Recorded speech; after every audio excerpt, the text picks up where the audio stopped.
उसने नंदू कुलकर्णी को देखा।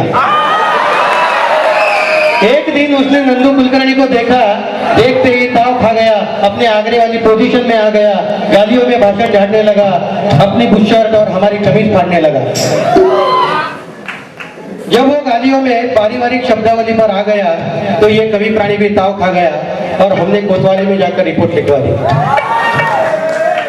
रिपोर्ट लिखवाते समय दरोगा बोला, आप झूठ बोलते हो, यह पागल तो किसी से कुछ नहीं कहता, फिर आपके पीछे क्यों लगा रहता है?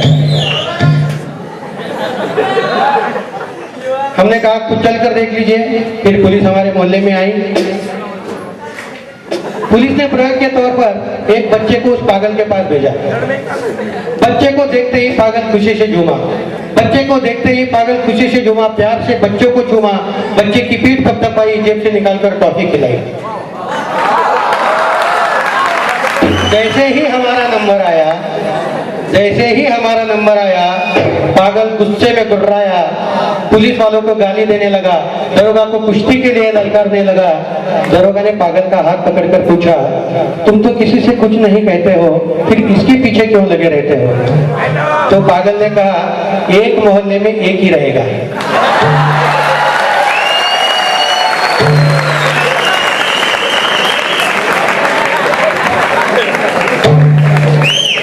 तो पागलपन तो हर जीव में रहता है। कोई किसी सिद्धांत के आचरण में पागल है, कोई किसी की ख्यालों में पागल है, कोई किसी की खोज में, किसी तलाश में पागल है। अंततः हेतु उस अंतिम सत्य तक पहुंचना ही होता है। तो किसके दिल के लिए किसके ताल कैसे मिलते हैं, वो सुनते हैं हमारे शोभा जी आर्य मैडम की आवाज में, और एक ताल मिले नदी के जल में।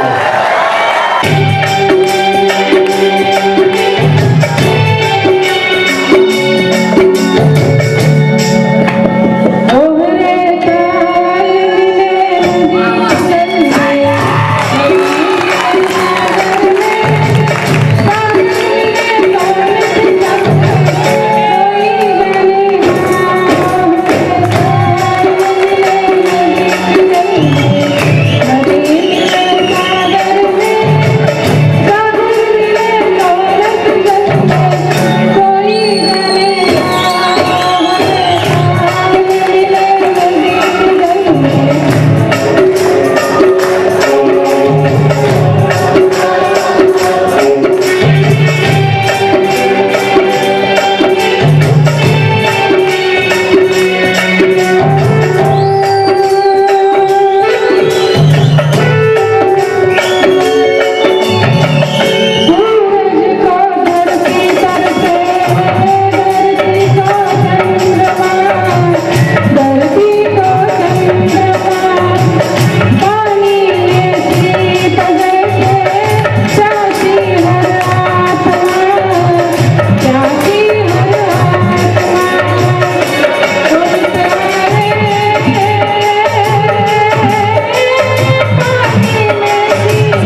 डोळ्याला लावणार इतकं छान गाणं आर्य मॅडमने इथं म्हटलं. मला आठवतं की तुम्ही शाळेत असताना शाळेच्या इन्स्पेक्शनसाठी इन्स्पेक्टर यायचे. एकदा एक इन्स्पेक्टर असंच वर्गामध्ये गेले. एका मुलाला उठवला, ए उठ, तुझं नाव काय? तर त्या मुलाने उभा राहून सांगितलं, माझं नाव नाऱ्या. इन्स्पेक्टरने खाडकन घालत लावले त्याच्या. मुलगा नाऱ्या नाही म्हणायचा, नारायण म्हणायचा. त्याच्या बाजूला त्याचा मित्राचा नंबर आला, हे तुझं नाव काय? तर तो म्हणाला रामायण. इन्स्पेक्टरनी त्याला एक खाडकन मारली कांचली, तुझं नाव राम आहे तर रामच सांगायचं, रामायण नाही म्हणायचं. इन्स्पेक्टर पुढच्या वर्गात गेले. तिथं इंग्रजीचा तास चालू होता. त्यांनी 4 अंक बोर्डावर लिहिले, 72, 82, 89 आणि 99. 70, 82, 89 आणि 99. एका मुलाला विचारलं की बेटा इंग्रजीत वाचून दाखव काय आहे ते. तो मुलगा नेमका तोत्रा होता. तर त्यांनी कसं वाचलं ते, 70, 82, 89 नाही तर नाही.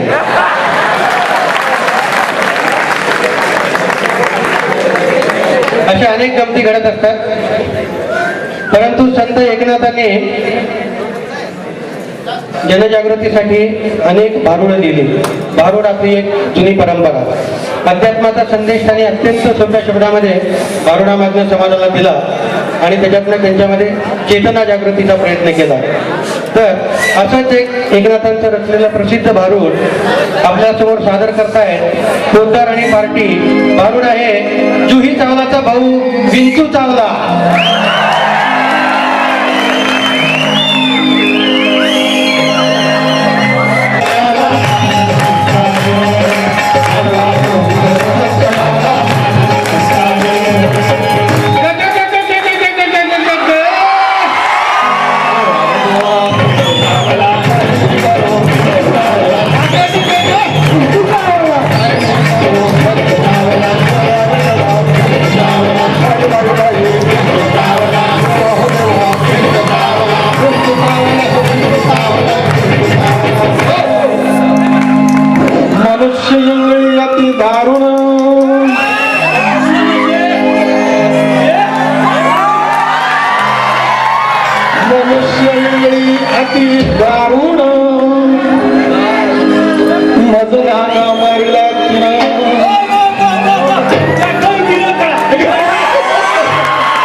असतो तिसरा थोड्या वेळाने आपण गाणं परत करू.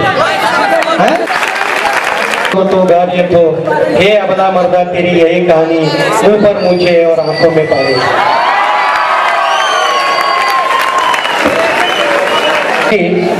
उनके आंखों के इलाज को लीजिए कम नजर आता है, तो आंखें चेक करने के बाद उसने बताया दादी जी आपके आंख का ऑपरेशन करना पड़ेगा. तो दादी जी बोले तो फिर क्या मुझे 4 दिन अस्पताल में रहना पड़ेगा? डॉक्टर बोले जी नहीं, अभी जमाना बदल गया, 1 घंटे में घर जा सकते हैं आप ऑपरेशन के बाद. तो दादी जी खुश हो गई, बोली बराबर है जमाना बदल गया है. बोले डॉक्टर सोच में पड़ गया जमाना बदल गया है, दादी कैसे बदल गई है? तो उसने दादी से पूछा कि दादी जी आपकी नजर से जमाना कैसे बदल गया है?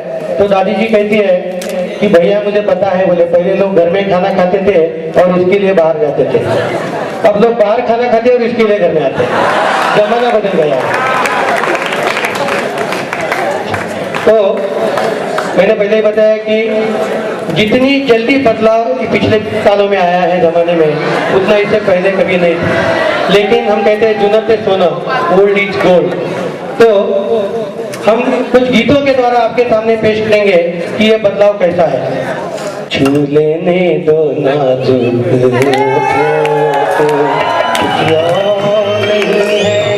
जाम है ये, कुछ वक्त में जो हमको अच्छा है वो सबसे हसीन नाम है ये.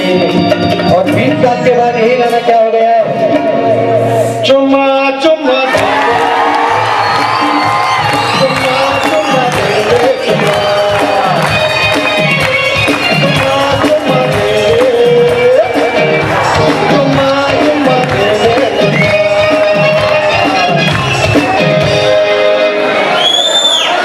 देखो जमाने में कितना बदलाव है और ये जमाना बदलता ही जा रहा है. हम दूसरा गाना देखते हैं. चौदहवीं का चांद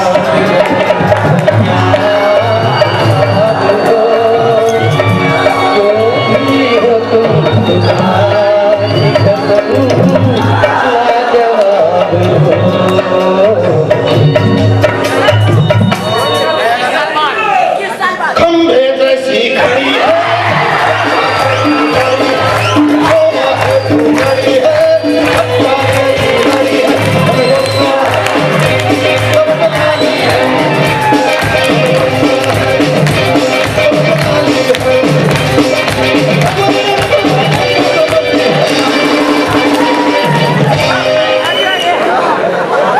किती स्थित्यंतर झाली आपण पाहतो.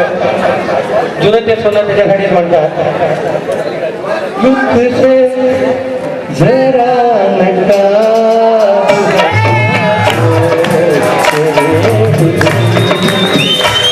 हेच गाणं नवीन मध्ये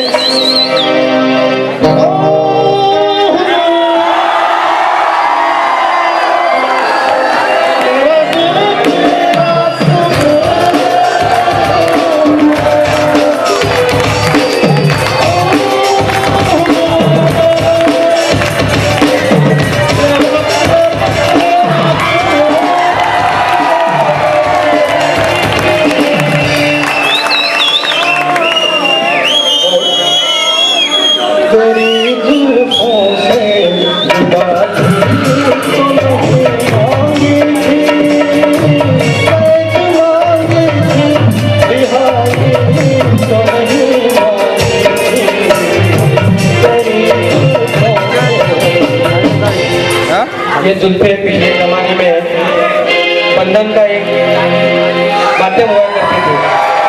अब नए क्या है?